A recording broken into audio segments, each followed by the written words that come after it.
I look forward to being the first female and showing that I can do it just as well as a male counterpart can do it. But I also look forward to the day when race or gender is not part of the conversation. She's spent decades climbing the ranks. Now she's making history as the Queen City's first female top cop. I'm from a family. Law enforcement is extremely important to us, many generations. We are Cincinnati born and raised family. And like I said, the safety of this city has always been extremely important to us. We're one-on-one with Cincinnati's interim police chief, Teresa Thigi, on this edition of Let's Talk Cincy. From WLWT, this is Let's Talk Cincy, presented by Western and Southern Financial Group. Put our financial strength behind you. Hello, everyone. I'm Curtis Fuller, and welcome to Let's Talk Cincy. Today, a conversation with Cincinnati's Chief of Police, Teresa Thigi.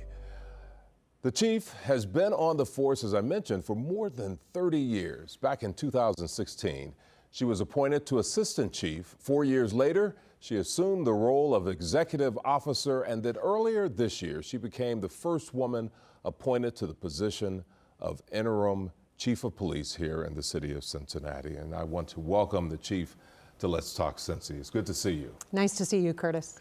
I guess the best place to start, and you mentioned it in that open, this is a family affair for you guys. Talk about why you're in policing to begin with. Sure. So it is a family tradition with us. My father rose to the rank of captain with the Cincinnati Police Department. His two brothers were lieutenants. And then I'm from a family of 8 children. 5 of us are in law enforcement in the city of Cincinnati, 4 with the Cincinnati Police Department, 1 was with the Hamilton County Sheriff's Department. And we are now on our 3rd generation. I have a son that is a sergeant with the Boone County Sheriff's Department, and I have a nephew that's a sergeant with the Cincinnati Police Department.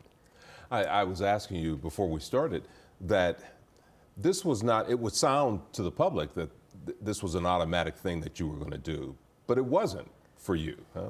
Correct. When I decided to take the police test, well, first of all, it wasn't just my choice. One of my brothers who was on already with the department kind of forced me to go down and take the test.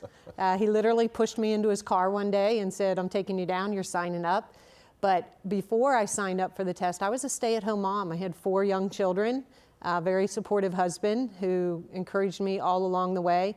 But if I didn't get into law enforcement, one of the things I wanted to do was open like a daycare, take care of small children throughout the day. I love being around kids. Wow. I ask that because it does add perspective. A lot of times people only see the uniform, but it's important to have some perspective of why you do what you do. And as we think about the department in the broader sense, getting people to become a police officer, they need to know who the police officers are. So you're right in the process now of trying to get more people on board at the police department. Talk a little bit about that. Correct. So right now we're having recruiting efforts underway for our next recruit class that will start in May of 2023. The test will be in November of this year. And right now, so we're recruiting, and like all police departments across the country, this has been a challenge that we've not seen in years past.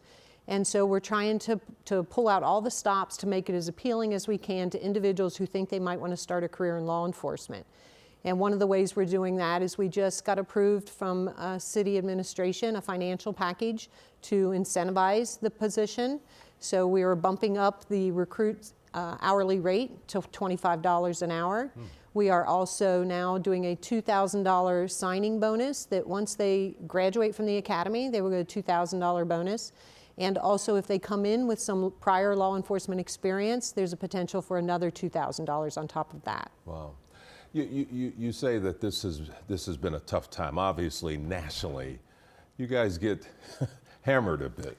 Correct. And I know that's tough because, again, going back to your first comment, you're doing this because this is something that you want to do, you love to do.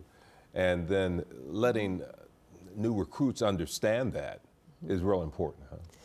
Yeah, so I think what I would want people to understand, law enforcement is not always a walk in the park. So you have to have a little bit of thick skin, you have to be able to take some challenges and deal with those challenges. But at the end of the day, it is an extremely rewarding career. It is an extremely noble profession. And no 2 days are the same. You know, if you really want something different every day, get into law enforcement. If you want something that's extremely rewarding, feel like you've done something for the people that live here and for the city itself, get into law enforcement. You mentioned those little kids. You would have wanted to open a daycare. When you are around those little kids, do you sense that they're still excited to meet the police officer? Yeah, most of the time they definitely are. And I've had some assignments throughout my career that also allowed me to continue to interact with children. I think one of the ones I remember the most, where I had kind of the most fun, was when I was a canine handler. And I would often take my dog into some of the local schools and do a public demonstration for the kids. You know, they like seeing me, but boy, they love seeing that dog. So, yeah, there's still an enthusiasm with the youngsters in this, around the arena of law enforcement. And so if we can just keep that enthusiasm by interacting with them as they grow up, maybe one day they'll be potential Cincinnati police officers. We'll get back to the recruiting a little bit later. There is that other side of policing, the reality. We saw it this summer, no doubt about it. In just a moment, we'll talk about CPD's plans to address the uptick in violence when Let's Talk Cincy continues.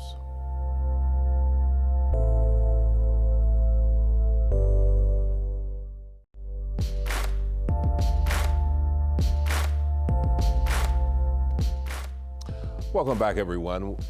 We have the opportunity to talk to the Chief of Police here in Cincinnati, Teresa Figi. This summer, you know, Over the Rhine is growing, a lot of people out, and we have this mass shooting. I could tell on the expression and your words the next morning from the mayor and others. I mean, this really hit home. Talk a little bit about that particular situation. Sure. So you're correct. The development going on in this city, over the Rhine and some other areas, it's a great thing for the city. It brings people out to enjoy nightlife, restaurants, whatever they come out to enjoy. And when you have an incident like 9 people shot, that diminishes that sense of safety for the people who want to come out and enjoy our city. And so for me, I take that personal, because it's my job to ensure that the police department, that we are doing everything we possibly can to make this city safe. And if that means we have to make arrests, that's what we're going to do. If that means we have to try new strategies, that's what we're going to do. If we have to buy new technology, that's what we're going to do. So it's not a one solution. It is a multitude of things that we have to approach it from to try to resolve these issues.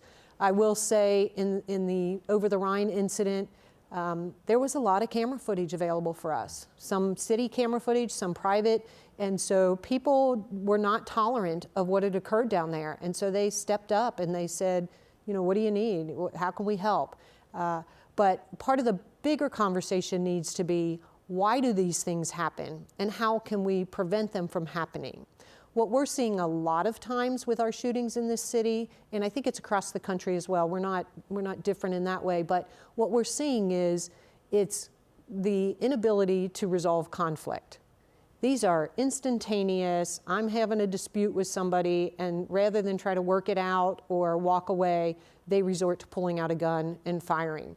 And I don't think they realize the impact that could have on them for the rest of their life, the shooter, the impact it could have on another family, the victim of the shooting. And so we need to get to the bottom of, how do we teach the youth in this city to resolve conflict? And I know it must frustrate you, because it's something that frustrates all of us, this availability of guns. You know, where do they come from? And I've done a zillion stories, and I still don't think I fully understand where all of these guns and the availability of the guns. Yeah, you're right. Just the sheer volume of guns on the streets in this country today is something I've never seen in my career. Early on in my career, if a police officer found a gun on somebody, say at a traffic stop or some other way, it was a big deal. Everybody went into the district to see the gun that was found. Now, our officers pretty much approach every incident that this could be potentially an armed individual. And The one thing that we are very fortunate to do right now in the city of Cincinnati is we have our Crime Gun Intelligence Center. People hear us refer to it as CGIC. And so they are able to use evidence and to show the connection between the guns that are being used in our city for crimes. And then they kind of go back and see who bought it, you know, who purchased it, who did they give it to, what other crimes has it been involved in. And so that is a great way for us to use some evidence-based policing to try to reduce the gun violence in this city. Yeah. And I tell you, the other thing that the department is doing great, and we're going to talk about that in a moment, CPD is on pace to record just a record-setting year in closing homicide rates. We're going to talk about that when Let's Talk Cincy returns.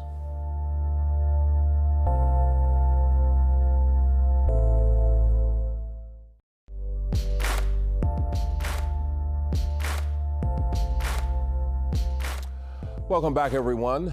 We'll continue our conversation with the interim chief in just a moment, but first, her department is having a great success in closing homicide cases, new crime-fighting tools, and witnesses really speaking up and helping Cincinnati detectives arrest more murder suspects than we've seen in years. If CPD can hold its current 75% clearance rate for homicide investigations on paper, it will outpace the last several years. And as Jatera McGee tells us, it means more families are getting that opportunity to see justice for their loved ones. Just total disregard for human life. Murder caught on video September 1st. Within a week, Hamilton County Prosecutor Joe Dieters announced an indictment against 24-year-old Tavia Chapman, accused of driving her van into two people outside the Spring Grove Village Kroger. Police say she was aiming for one man, but also hit and killed a bystander. Her quick arrest marks another Cincinnati homicide investigation closed. With 59 homicides so far this year, CPD has closed 75% of them. We are looking at data way more closely than we ever have. And I think people are just coming forward and talking more. We asked CPD leadership what's behind the high closure rate. Captain Steve Saunders oversees the criminal investigation section, including homicide. Lieutenant Colonel Lisa Davis is an assistant police chief. There are many cases and that the officers know who committed these crimes, but it's about proving that. And we have to prove it, and you get one shot at that. You know, you get one shot at proving that. She credits the closure rate to experience of homicide detectives, community cooperation, and collaboration with the Crime Gun Intelligence Center, formed last summer. Saunders says technology, the department's data-driven approach, and Crime Stoppers are also closing cases. The fact that it's anonymous, the fact that people can get paid for providing information that leads to the arrest of someone who's involved in something, that's big. And we've seen a lot of good tips. Several homicides this year have been solved through Crime Stoppers tips. The FBI's most recent data puts the national clearance rate for homicides at about 50%. That means CPD's clearance rate is currently 25% higher than the national average. We're policing in a way more strategic way than we ever have.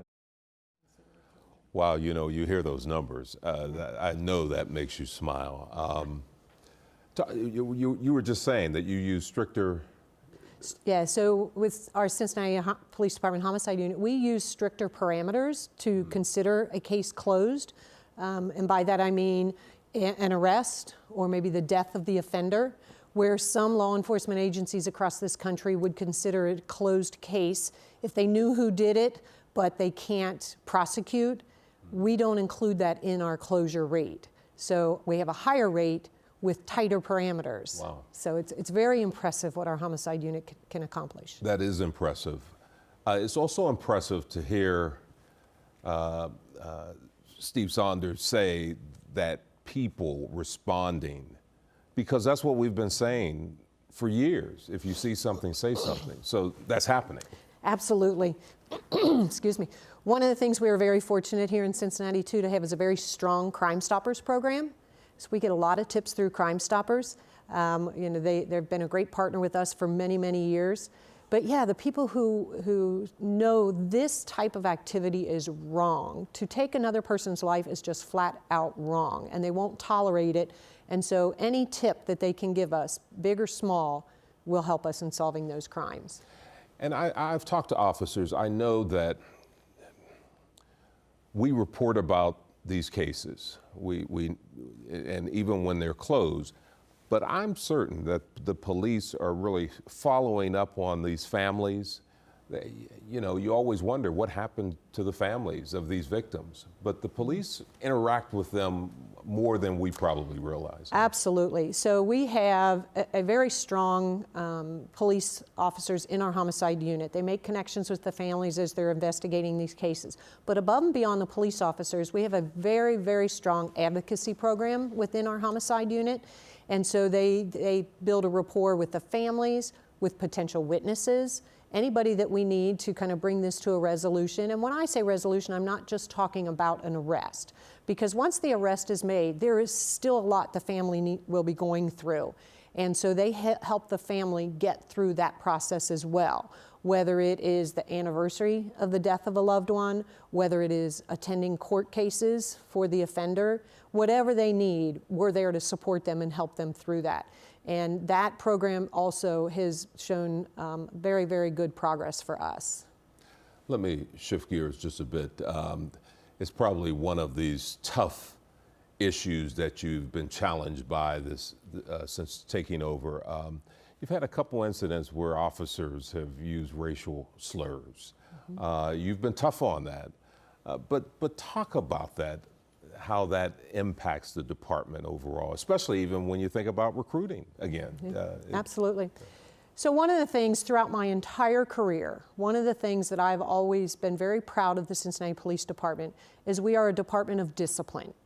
And I think that's why we have the reputation we do across this country as being such a great organization, because of our discipline. And by that I mean we know how to follow the rules, we know what's right, we know what's wrong. And officers will make mistakes, there is no doubt about it, they are human. But since I've been interim, I've had 3 instances where they have put information in front of me about an officer using a racial slur. Each and every one of those times, my initial response is that will go to the internal investigation section to be investigated. They will provide me with all the facts that they unveil about the incident. But also when it is sent to internal, the officer's police powers will be suspended. They will be put on some type of an administrative type duty for the police department until that investigation is finished. And I do that, I'm very, very consistent because I have to think of many things. I have to think of the community's trust in us, and they don't want us using racial slurs. They've told me that. I have to be very cognizant of the fact that when these get challenged through arbitration, grievance, court, wherever we may end up, is one of the things that I need to be able to show is that I treated everybody exactly the same, every officer. And that's not to say that every officer will lose their job in a case like this, because I do believe context matters. So that's why the fact finding from internal is so important on this topic. But the context matters. And a couple of the ones that we had were officers were being called a racial slur, and then they responded by repeating it back to the individual. I do not believe any officer should have to stand there and take verbal abuse, racial slurs, or anything else from a citizen. However, if that does occur, what is really important is their response back. I have no problem with them telling somebody, you're out of line, get out of my face, I'm not going to talk to you right now. Just don't repeat the racial slur back. Don't stoop to their level by doing that, because this is what will happen. Powers will be suspended, the case will go to internal until all the facts are revealed to me. And then we will determine what, if any, discipline needs to follow. All right. Thanks a lot, Chief. We're going to take a break and then come right back.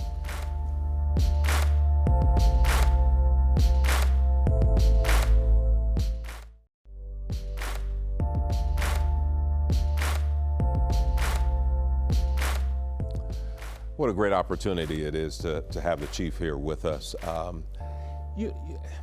Lately, there have been these hoax, these calls to schools and other businesses, and they turn out false. It's a drain on any department. The most recent, I guess, was Princeton High School. And even though that's out of Cincinnati's district, you guys had a big presence out there, huh? Yes, we did. And so, yes, it's located outside the city limits, but it's not too terribly far away from the city. So it would have an effect on us, you know, if it was in fact an actual event. Fortunately, we got there quickly, along with other police departments, and found out it was a hoax. However, there was still a lot of work to be done. And by that, I mean our resources, Cincinnati Police Department resources there, assisted with clearing the building. Because even though it's a hoax, we got to go in and make sure that there's something that we're not unaware of that we need to address. And so we went in with many other resources, cleared the building. There were parents, panicked parents, and understandably so, that needed to be consoled and just made aware that it was a hoax, that their students were safe. There were students and faculty and staff that really needed to know that everything was calm, everything was safe. And I think just having the police presence there, even after you know it was a hoax, just knowing the police are there, it's under control, police are calm, and then that calmness will reside down to everybody else that's been there, that's around the area. And so I think, yes, it's outside the city, but to have Cincinnati police there with the resources and the training and everything that we've got to offer other agencies, we are more than happy to assist those other agencies. Yeah, it's a real frustrating thing. And as I watched, you know, you think these parents and the students and as you said, the staff, that is a trauma that you can't undo. Mm-hmm. Let me, as we have a few minutes left, just a couple of minutes left, I want to get back to where we started with this recruitment, because during the show, it really shows that there are so many layers to being a police officer. Yeah. You're trying to get more people to sign up for the job. Right. Talk a little bit about one more time. Yeah, so it's no secret we have a staffing shortage right now. And what complicates that for us is not just being short personnel, but being short personnel during a time when we are trying to use so many different strategies to reduce violence in this city, to make it the safest city possible. And so we're trying to get more people on board. This is the first time in my career, I think, that the City Hall has authorized us the funding to have 2 recruit classes in one fiscal year. And so we've got one in session now, and then hopefully one to start in May. Oh, that's wonderful. Well, thank you, Chief, for being here with us. This is a rare opportunity to just sort of sit down and talk through some issues. We appreciate it. I appreciate it, Curtis. Well, that's all the time we have for you on this edition of Let's Talk Cincy. Have a nice day.